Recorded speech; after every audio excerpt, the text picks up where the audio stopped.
दो, जिसका शीर्षक है स्मृति और लेखक हैं श्रीराम शर्मा।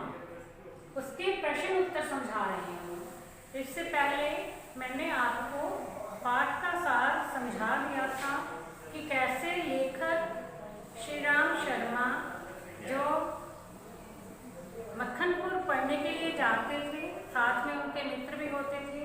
तो मित्रों की टोली जब मक्खनपुर जाती थी तो रास्ते में एक कुआं पड़ता था।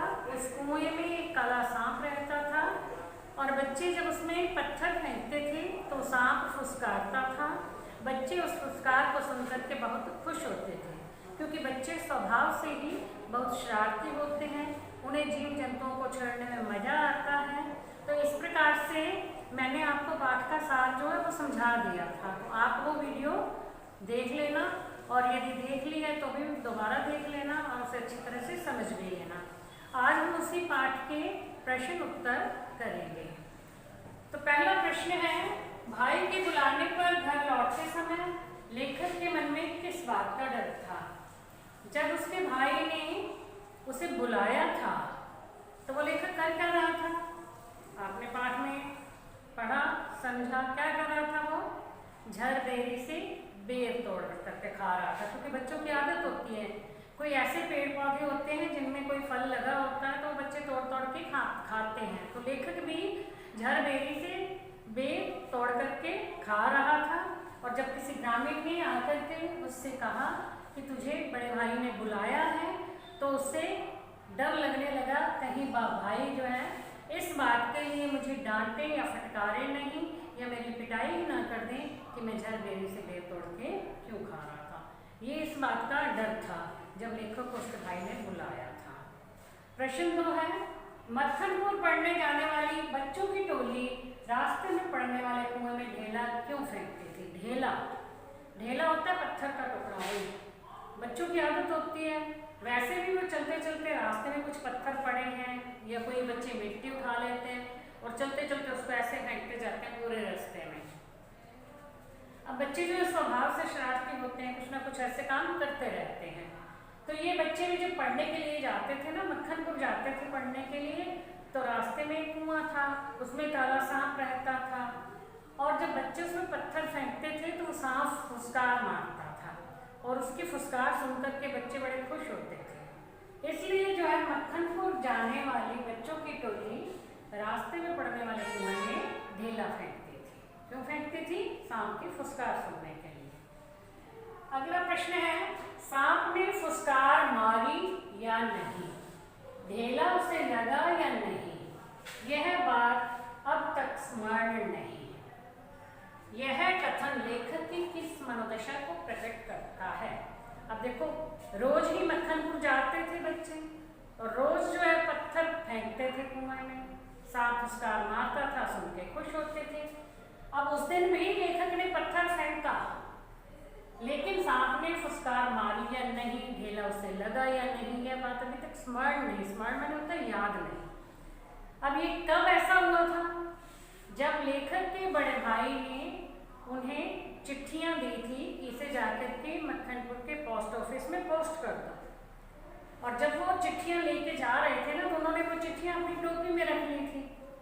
और जब कुएं में पत्थर फेंकते थे तो ऐसे करके पत्थर फेंकते थे तो सोचते थे कि टोपी जो है उतार ले, टोपी को उतार के कि कुएं में ना गिर जाए।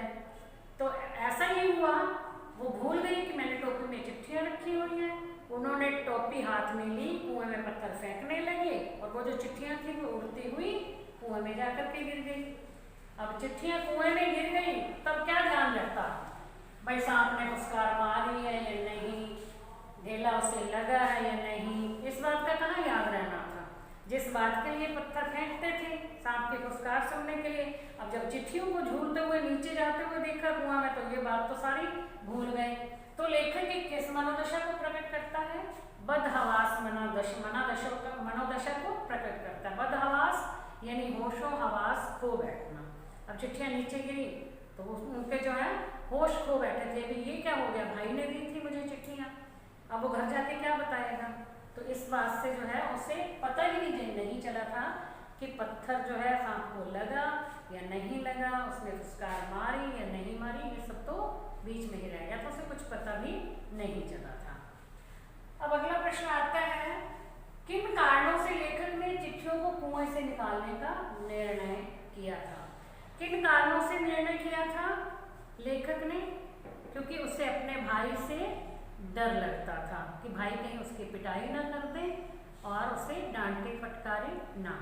फिर सोचा कि कहीं भाई की ये जरूरी चिट्ठियां ही ना हों और मैं जो ऐसे ही यदि झूठ बोल दूंगा तो अच्छा नहीं रहेगा। उसे झूठ बोलना नहीं आता था और इसके साथ साथ ही वह उन चिट्ठियों को मतलब भाई के पास जाके बताता तो भी डर था और कुएं में रहने देता तो भी डर था। तो अब उसने सोचा, फिर उसने क्या निर्णय कर लिया कि कैसे भी हो चिट्ठियों को कुएं से निकाल ही लेता हूँ। अब कुएं में जो जाएगा तब क्या होगा, क्योंकि वहाँ पे कौन रहता था? सांप रहता था। अब इस बात से भी डर रहा था कि यदि कुएं में जाकर के चिट्ठियाँ उठाता हूँ तब भी बड़ी मुश्किल हो जाएगी, ये नहीं हो सकता है सांप डस ले और सांप के डसने के बाद पता नहीं बचे या ना बचे। और अब जो है उसके फिर एक ये था कि उसके ऊपर एक जिम्मेदारी डाली थी भाई ने, तो वो अपनी जिम्मेदारी से पीछे नहीं हटना चाहता था, अपनी जिम्मेदारी को पूरी तरह से निभाना चाहता था। इसलिए उसने जो चिट्ठियों को कुएं में से निकालने का निर्णय लिया था।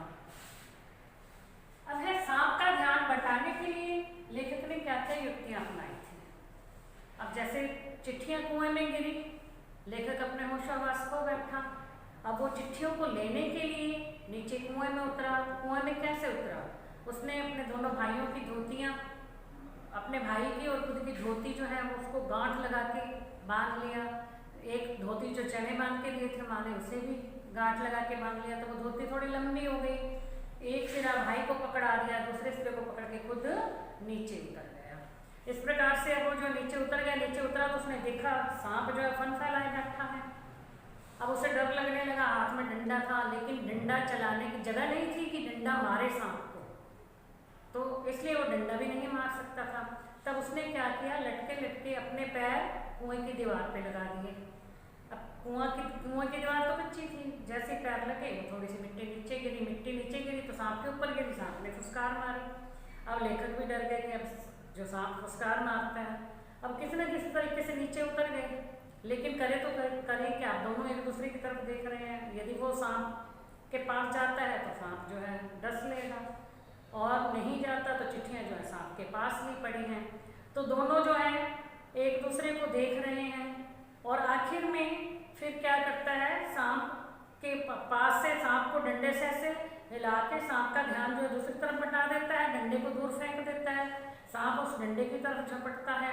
इतने में लेखक वहाँ से जो चिट्ठियाँ उठा लेता है और फिर जो है डंडा भी उठा के और उन्हीं धोतियों को पकड़ करके चिट्ठियों को धोतियों में बांध देता है, धोती में किनारे में बांध देता है और उसी धोती के सहारे पकड़ करके ऊपर तक वो लेखक आ जाता है।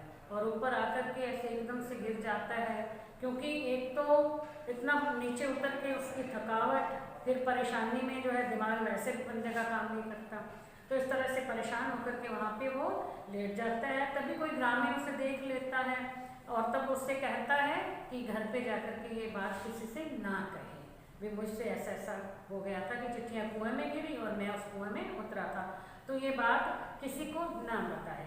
इस तरह से लेखक ने जो है ये युक्तियाँ अपनाई थी चिट्ठियाँ निकालने के लिए। अब प्रश्न आता है, पाठ को पढ़ने के बाद किन किन बाल सुलभ शरारतों के विषय में पता चलता है। बाल सुलभ यानी बचपन में बच्चे जो शरारत करते हैं, तो हमने ये पाठ पढ़ा, इससे आपको पता चला होगा कि क्या क्या शरारतें करते हैं बच्चे। तो पहले हम क्या लेंगे, भी बच्चे छोटे होते हैं तो झरबेरियों से बेर तोड़ के खाते हैं, ठीक है।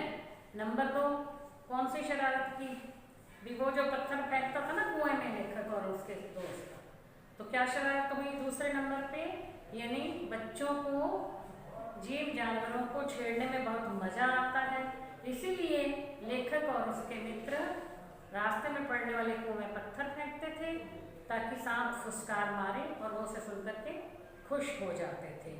और इसके साथ ही जब घर से बुलावा आता था तो एकदम से बच्चे जो है डर जाते हैं कि पता नहीं अब घर जाने के बाद पिटाई होगी या डांट फटकार पड़ेगी। अब जब चौथा लेते हैं कि जब कोई गलत काम करने लगते हैं तो फिर उससे बचने के लिए कोई ना कोई नई तरकीब भी सोचने लगते हैं। तो इस प्रकार से मतलब लेखक जो बाल सुलभ शरारत, लेखक के बाल सुलभ शरारतों का पता चलता है पाठ को पढ़ के। मतलब हर बच्चे जो है ऐसी शरारतें करते रहते हैं। फिर अगला प्रश्न है, मनुष्य का अनुमान और भावी योजनाएं कभी कभी कितनी मिथ्या और उलटी निकलती हैं। पाठ के संदर्भ में इस पंक्ति का आशय स्पष्ट कीजिए। अनुमान और भावी योजनाएं मतलब मनुष्य जो है पहले मन में अनुमान करता है, कल्पनाएं कर लेता है, कल्पना करने के बाद फिर उसके लिए योजना बनाने लगता है भी मैं ये काम कर दूंगा, बड़ी आसानी से हो जाएगा, ये करके फिर उसकी योजना बनाता है कि कैसे करूँगा। लेकिन ये बातें कभी कभी मिथ्या, मिथ्या मैंने होता है झूठ, उल्टी यानी विपरीत, जैसा हम सोचते हैं वैसा नहीं होता। अब मनुष्य अपने मन में कल्पनाएं करता है, कल्पना के सहारे पे वो योजनाएं भी बना लेता है, लेकिन वो अपनी योजना में सफल होता है या नहीं ये कोई जरूरी नहीं होता। कई बार अपनी योजना में सफल हो भी जाता है और कई बार जो है उससे सफलता नहीं भी मिलती है। अब पाठ के संदर्भ में बताना तो लेखक ने भी ऐसा ही किया। अब लेखक ने क्या किया, मतलब जब उसकी चिट्ठियां कुएं में गिर गई, अब भाई के डर से और अपनी जिम्मेदारी को निभाने के लिए वो कुएं में उतर जाता है। तब पहले वो कल्पना बनाता है मैं कुएं में ऐसे उतर के जाऊंगा और वहां से सांप को डंडे से मारा, जल्दी से चिट्ठियां उठा के ले आऊंगा, ये योजना बना के जाता है। लेकिन जब कुएं में उतर जाता है तो सांप को फन फैलाए हुआ देखता है तो उसकी सिट्टी पिट्टी गुम हो जाती है भी मैं कैसे अब यहाँ से चिट्ठियाँ उठाऊँ। और तब उसे उसके लिए बहुत संघर्ष करना पड़ता है। काफ़ी संघर्ष के बाद वो चिट्ठियाँ वापस निकाल पाता है, कुएं से बाहर लेकर के आता है। तो अब तो उसने तो अपने साहस से ये काम कर लिया, लेकिन यदि ये काम उल्टा हो जाता, जो उसने अनुमान किया था, योजना बनाई थी, यदि वो उल्टी पड़ जाती यानी झूठ हो जाती तो क्या होता। तब हो सकता था लेखक को कुएं में वो सांप डस लेता और सांप के जहर के कारण वहाँ उसकी मृत्यु हो जाती, कुछ भी हो सकता था। कई बार जो है भावी योजनाएं, हमारी बनाई गई योजनाएं सही पड़ती, कई बार जो है वो उल्टी हो जाती हैं। तो इसी तरह ये कहा है लेखक ने। अब इसका अंतिम प्रश्न आता है, फल तो किसी दूसरी शक्ति पर निर्भर है। पंक्ति का आशय स्पष्ट कीजिए। फल दूसरी शक्ति पर निर्भर है, दूसरी शक्ति क्यों है? आप कहते हैं ना व्यक्ति को कि हमेशा कर्म करने चाहिए, फल की इच्छा नहीं करनी चाहिए। ठीक है, जैसे कर्म करोगे वैसे फल अवश्य प्राप्त होगा। फल किसी दूसरी शक्ति पर निर्भर मतलब दूसरी शक्ति कौन सी बताई गई है? परमात्मा। यानी हमें जो है अपने अच्छे कर्म करते रहना चाहिए, ईश्वर उसका फल अवश्य देगा। यदि हम अच्छे कर्म करेंगे तो फल भी अच्छा ही मिलेगा और यदि बुरे कर्म करेंगे तो फल भी बुरा ही मिलेगा। इस प्रकार से यही कहा गया है इस पाठ में भी, फल किसी दूसरी शक्ति पर निर्भर होता है। लेखक भी जैसे उतर गया था, अब यदि ईश्वर ने उसकी सहायता की थी तो वो सांप से बच करके वहाँ से चिट्ठियाँ उठा करके वापस कुएं से ऊपर आ गया था, और यदि ईश्वर उसकी सहायता नहीं करता तो कुछ भी हो सकता था। इस प्रकार जो है दूसरी शक्ति किसे बताया गया है? ईश्वर को। तो बच्चों अब ये पाठ के जो प्रश्न उत्तर हैं ये आपको समझ में आ गए होंगे और आप इन्हें जो है अच्छी तरह से याद भी कर लेना और अपनी नोटबुक में भी लिख लेना। Thank you.